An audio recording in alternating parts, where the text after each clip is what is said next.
we have two great scientists from Metworkx Research Group, Sam Callisto and Seth Green.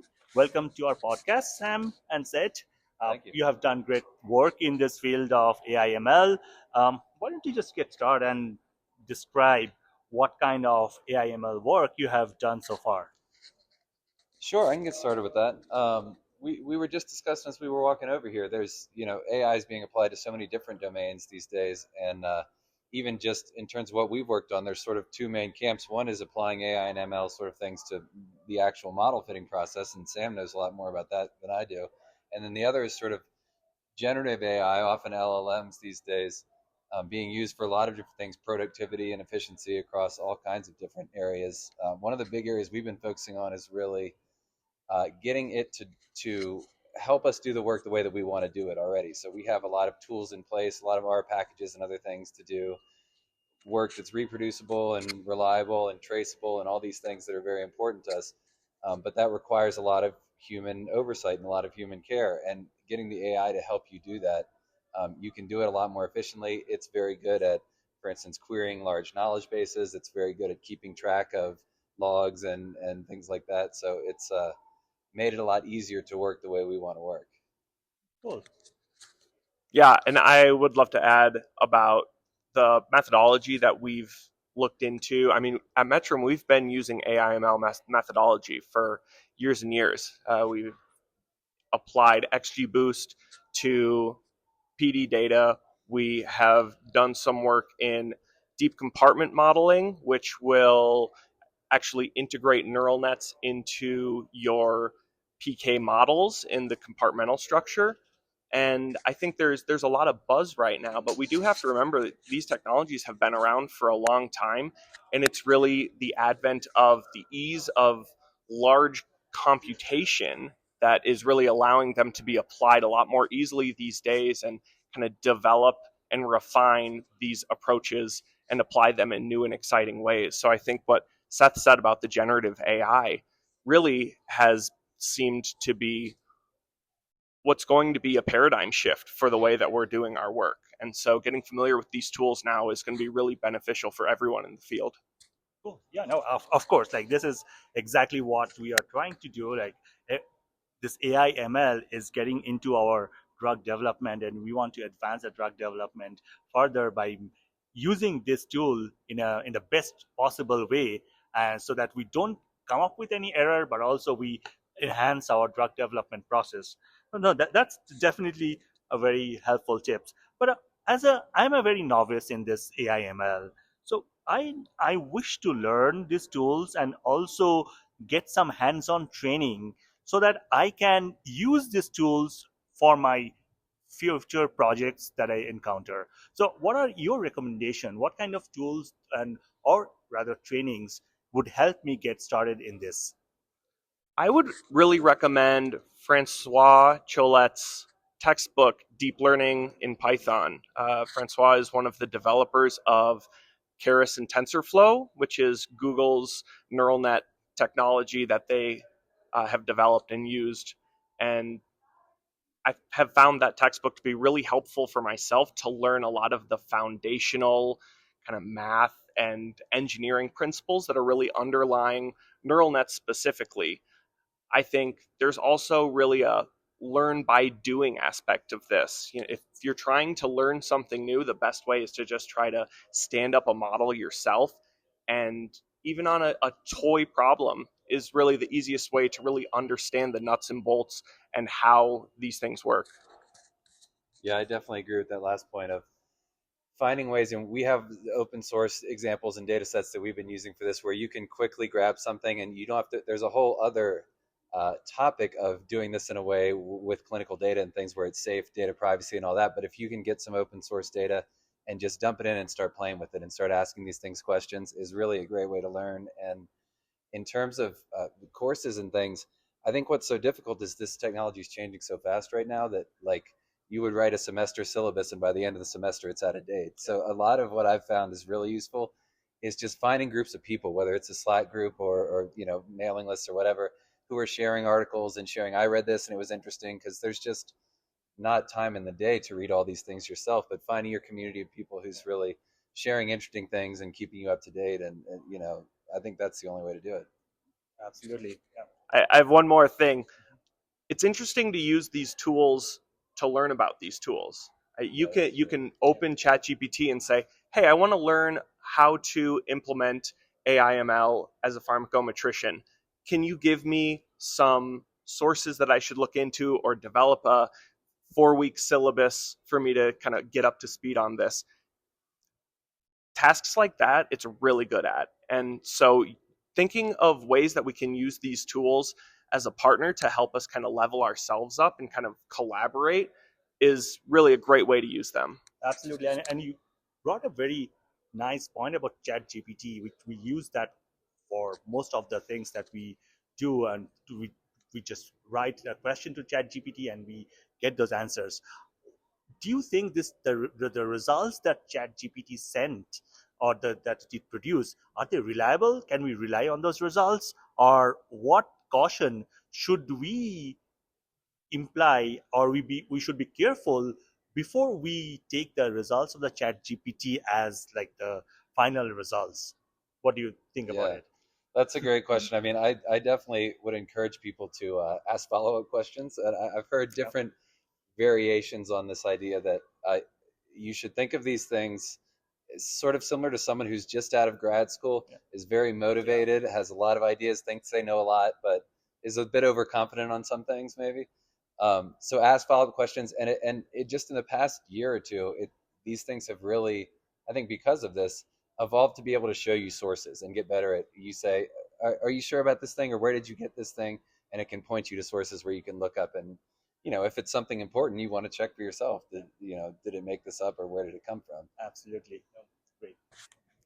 Yeah, I think there's also a lot of opportunities now with these tools to build constraints. And some of the AI tools that I've been working on with Seth, we have found ways where you can say, these are the sources I want you to look at first.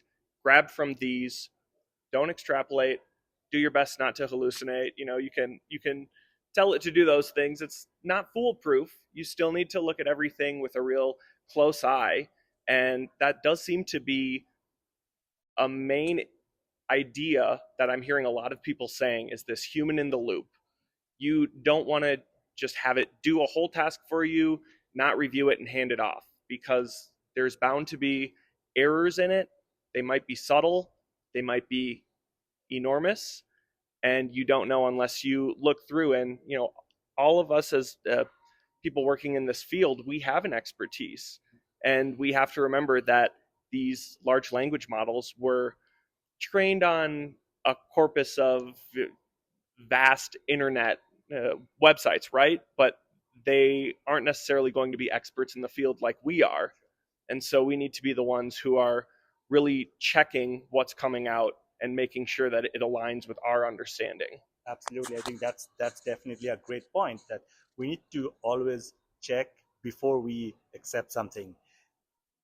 I, I understand the AI ML is definitely going to be useful in most of the things, but we also get questions that why are you using AI ML? This is a black box. Why don't you use something which is more which is more standard? What we already know. What are your thoughts in for comparing the standard approaches that we already have in this field to the AIML approach that you are using in for the different projects? Yeah, I think that really comes back to the differentiation between generative AI and AIML methodologies for research. When it comes to the AIML methodologies, I think a lot of people really still see non-mem as the gold standard for POP-PK and PKPD modeling in the field. And so there's going to be a resistance to using new tools until you can show that they are reliably better and easier to use, but still interpretable. There's a lot of questions about the black box nature of these types of methodologies, and there are certain ways that you can get a better understanding of what's going on under the hood, like SHAP values or Lime, I think is one of the new ones. Um, and just being able to look at those sorts of outputs and get a better understanding is going to be the way to kind of overcome those barriers. Sure. Yeah, and I think in terms of, so Sam was talking the methodological aspects of it, but in terms of the generative AI and using that, I think it's important to think of it as building on top of what you already do and already know how to do, and making it easier to do that and easier to do it. Like I was saying earlier, kind of do it the way you want to. There's often these shortcuts we take because, like, oh, it'd be great if I had time to do X, Y, and Z, but I don't. Yeah. You gotta make sacrifices here and there. With a lot of these AI technologies, you can quickly prototype things and quickly move through things, and then really think through, okay, where do I put my time where it's actually valuable? And you're not replacing what you used to do, but you're actually able to do a bit more, and able to, if you do it in the right way, it makes you able to be more productive. Yep. No, absolutely. I really like the word, make it more valuable. Time is money. So, Yeah. of course, it matters. And other thing that we always face in this AIML is we hear AIML needs a lot of data, a huge volume of data to run. But in our drug development at different phases, starting from there, especially for the early phase of drug development, we don't have enough data. We deal with a lot of sparse data. Data starts coming in. It takes a while for the data to mature. What are your strategies, or what would be your recommendation, especially when we are using those sparse data or small data set? How can we use AIML, or if it's possible to use AIML at this early stage, or with small data sets? Yeah, so as I said, our company has had some experience in applying some of the AIML methodologies in analyses of real data. XGBoost is kind of the one that comes to mind that we've used a couple times. When we were doing our research on the deep compartment modeling, we ended up using some simulated data, because then we didn't have to worry about data privacy issues, but also it allowed us to have a really large data set. I think if I were wanting to apply this approach in an actual analysis setting, I would want to find some way to simulate a large amount of data, train the model to some degree, and then kind of bring in the actual client data and fine tune the model with the real data that you have. So, getting it getting the weights of the neural net kind of in the right general region first with a really large simulated data set might be a way to overcome this. And then you bring in the data that you actually have and are interested in, and really fine tune the estimates for those. That's one way that I can think about. It really depends on the methodology, though. I think there's a lot of people who are looking into new methods that will allow you to still be able to use these AIML tools with a smaller data set. But I think that's really going to be a big limitation for us, because we aren't going to have the 10 million row data set that is available in the bioinformatics setting, or that sort of thing. That makes sense, absolutely. And is there any minimal, or at least a small number of n, or a minimal number of n, that we need in the data set for these technologies to run? I think it really depends on the approach that you're interested in. I don't have any rule of thumb numbers off the top of my head. Yeah. I think it's one of those things where you just kind of got to play with it. There's a saying at Metrum that one of the VPs, CJ, came up with, the PWIFA principle, which is play around with it for a while. So just see if it will work, and that'll help you kind of understand what n you need, what size of the data you need to get a good model out of this. Yeah, and I'll talk about, again, the other side of it. We keep switching back and forth to the model fitting and then the generative side. For these large language models, they're called large language models. They're very large. They've been trained on, like, the entire internet, basically. So they already have a lot of data. So at this point, we really are fine tuning, and that phrase can mean specific things, but just kind of generally speaking, that's what's happening. And I think what we've seen is that you can get it to do a specific task fairly well with very few examples. You can do things like create a prompt that has a few examples embedded in it and say, I want you to do this, and this is what it should look like.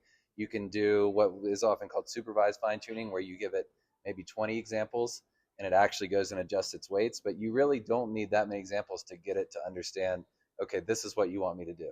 And the difference between just asking a question with no examples and even giving it 3 or 4 examples, it's amazing how much better it can get. Absolutely, no, that's great. Thank you, Sid and Sam. This is really a great talk and a great discussion, and thanks for sharing your thoughts. I think this would be very helpful for many people to who are getting started to use these tools, and I think this is going to be very helpful for also others, especially for the students or others who want to do this in their future. But I really appreciate your time. Thank you. Have a great day. Yeah, thank you, Suvik.